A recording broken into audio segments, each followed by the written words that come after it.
Hi folks, I'm Steve Hindy for Showing Animals Respect and Kindness. Throughout the U.S., the common pheasant is a popular target for hunters.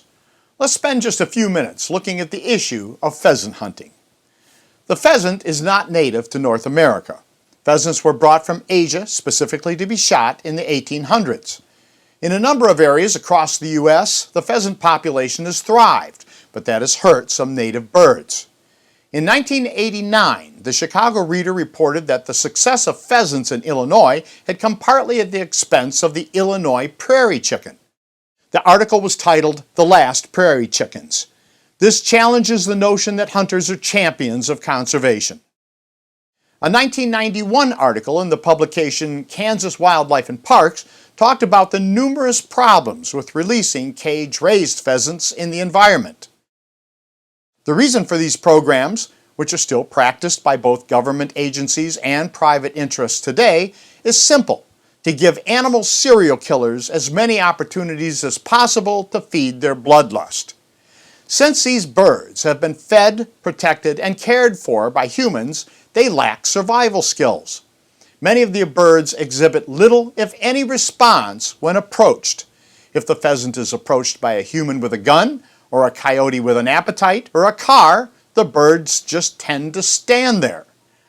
This may be hard to believe, but there are plenty of fake hunters out there who are looking for just this kind of lack of challenge, like these guys in New Jersey.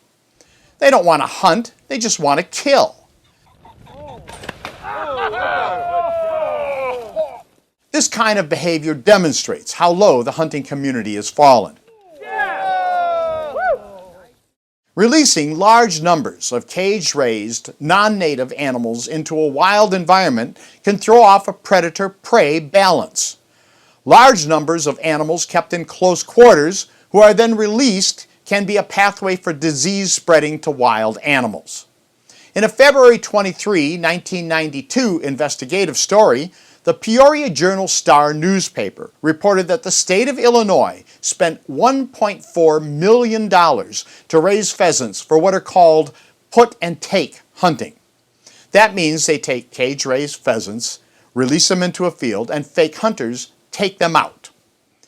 Take a look at the pheasants that are released like chickens so fake hunters can feed an illusion of manhood. For almost all their lives, the birds have plastic visors affixed in front of their eyes with a barbed rod shoved through their nasal passages. This visor keeps the birds from fighting each other due to their intensively crowded confinement. When it is time for these birds to be stalked by gun-toters, the rods will be cut off. Then these birds, completely lacking survival skills, will be left to fend for themselves.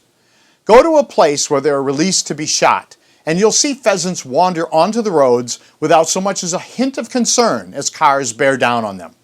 You'll see lots of dead pheasants on the side of the road. Out of the $1.4 million of tax money spent on the Illinois slaughter program back in 1992, only $1 million were recovered, meaning taxpayers gave $400,000 in welfare to animal thrill killers. Organizations such as Pheasants Forever claim to be conservation groups, while the very basis of their existence is the propagation of a non-native species for casual slaughter.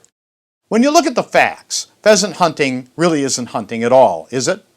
I'm Steve Hindy for Showing Animals Respect and Kindness.